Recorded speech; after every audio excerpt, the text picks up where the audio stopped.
Welcome to the second video today. I hope you liked the first one, and you did not forget to write your opinion under the video in the comments. I am very grateful for your support. I will not detain you. Let's get started. First story in the second part from the user, Illegally Blonde. Let's listen. I, 18 male, have been dating my girlfriend, 17 female, for about 7 months. Tonight, her and I had a deep conversation about some relationship hiccups, and I shared personal family struggles I typically only discuss with my therapist. As we finally got to a place we felt comfortable leaving things, I heard whispering in the background. When I asked my girlfriend about it, she adamantly denied anyone else being there. However, as I continued asking, she started crying. Just then, her mom pretended to come in the room and scold her for being up to try to cover up the fact she'd been sitting there for an hour. Turns out, her mom has been sneakily listening in on almost every serious conversation or argument we've ever had. I felt absolutely betrayed and hung up immediately. Since then, both my girlfriend and her mom have been apologizing and trying to shift blame onto me. This violation of privacy has left me feeling super violated and unsure about how to handle the situation. I do feel bad for hanging up so abruptly, but I just didn't know how to process what was going on.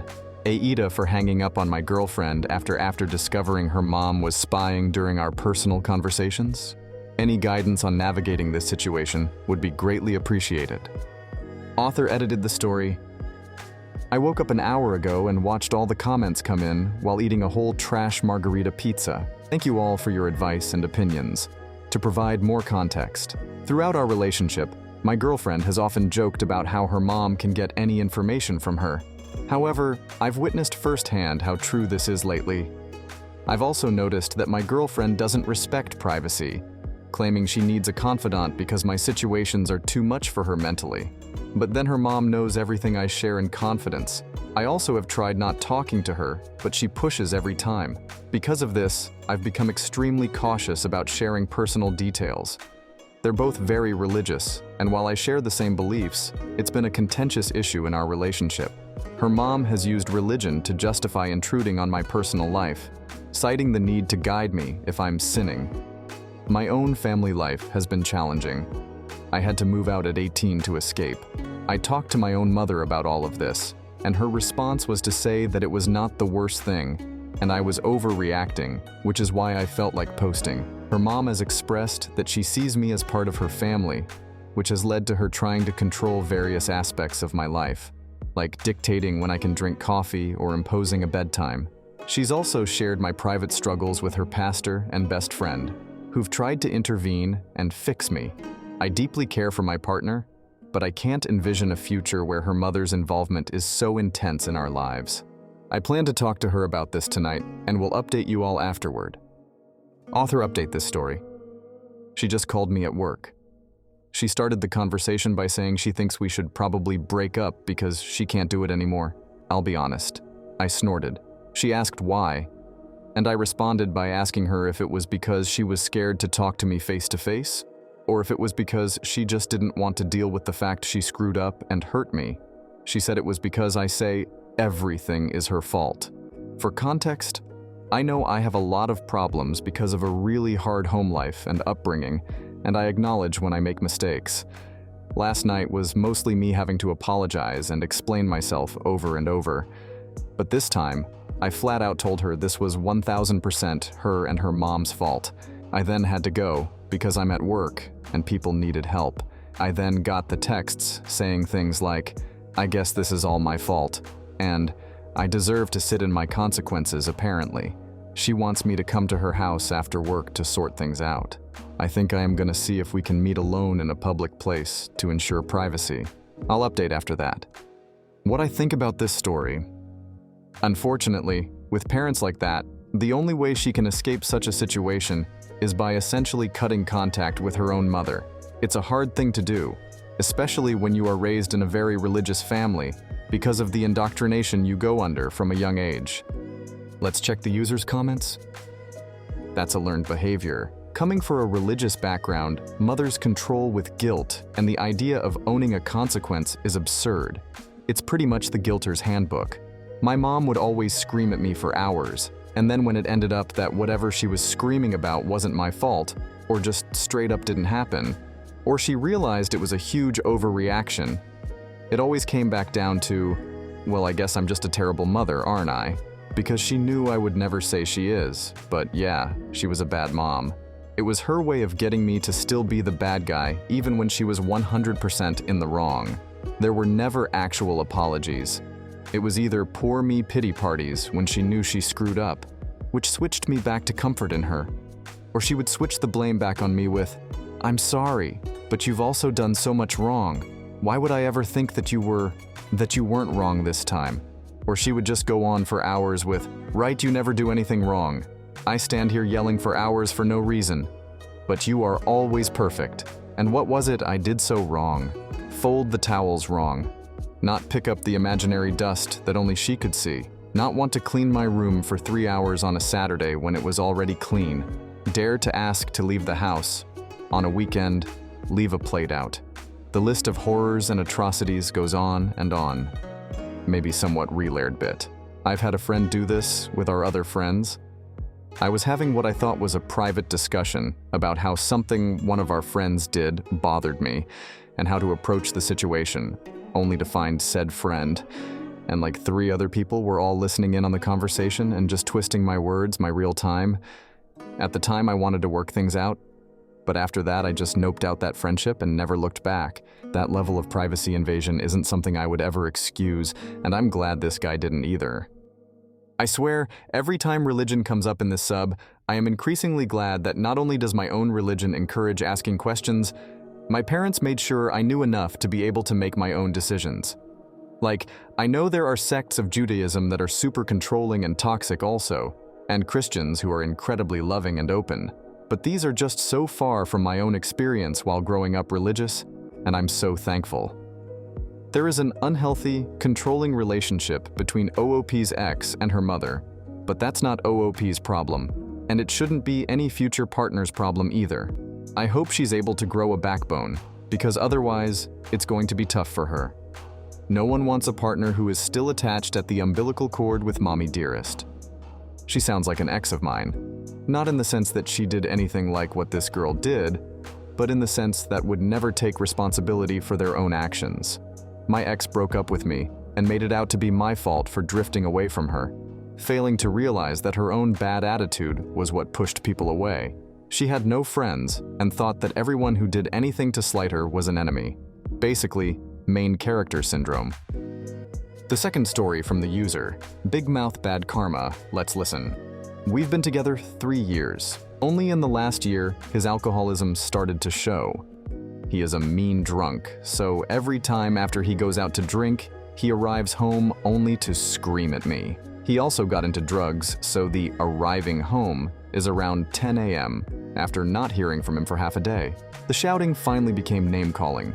After giving him an ultimatum about his lifestyle choices and how they affect me, I was promised everything will change. No more nights turned into mornings, turned into evenings. No more leaving me to go home alone. No more shouting. No more drugs. No more secrets as where he is or with whom. But he doesn't know. I know he lied every weekend when he told me he is in bed, sleeping. He doesn't know I know every girl he gave his Insta to. That I know he begged his friends to lie to me. He doesn't know that as soon as he comes home after his residency exam, I will have my stuff packed and ready to leave 1 week from today. He doesn't know that while he is talking about us buying a house together and getting married, I cry because of how stupid he was. Not because I am happy.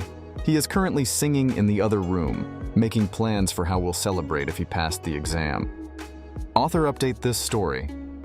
I did break up with him. Thank you all for liking and commenting. I did read each and every comment of yours, and it was a relief going through this week. A few clarifications that may have sparked confusion. I am not from the US. English is not my first language. So when I Googled residency exam, it seemed like what I was referring to. The exam a med student takes to start working in a hospital. So referring to those that told me to tell his boss, he doesn't have one. To those who told me to report to the board, there isn't a board. He took several admission tests that verify him apt psychologically and physically. He passed all those tests. I cannot go against several doctors' approval with just my word. I went to the hospital and asked what I have to do to prove he's a danger. They told me that I would need hard proof that I cannot get. But the hospital reassured me there are checkups and they will keep an eye on him. I also told his parents and his friends the real reason we broke up. Now, the breakup. It did not go violently. I did what was suggested, and I met him in a public place after his exam. At first he acted very weird, got up and left, just to quickly came back saying he is sorry, but he doesn't want to feel this pain. We had a very civil talk where I told him how alone he made me feel every time we would go out and come back only at 12 a.m. I told him that he is not the person I would want to raise my children with. I told him how volatile he is, and how, even though he never hurt anybody, I don't want to be the first one. His reaction was to cry and beg, telling me I am the love of his life and he will get help. He pledged me he will never meet up with those friends again, that he never cheated on me, that he will go to therapy. It was a long breakup. Since then, he bought me tickets to Venice for my work milestone, which is in 2 months, saying that it is for me, and if I want, maybe for us. He brought me flowers for Valentine's and asked if we could meet. I said no, and I said I will block him if he goes on like this.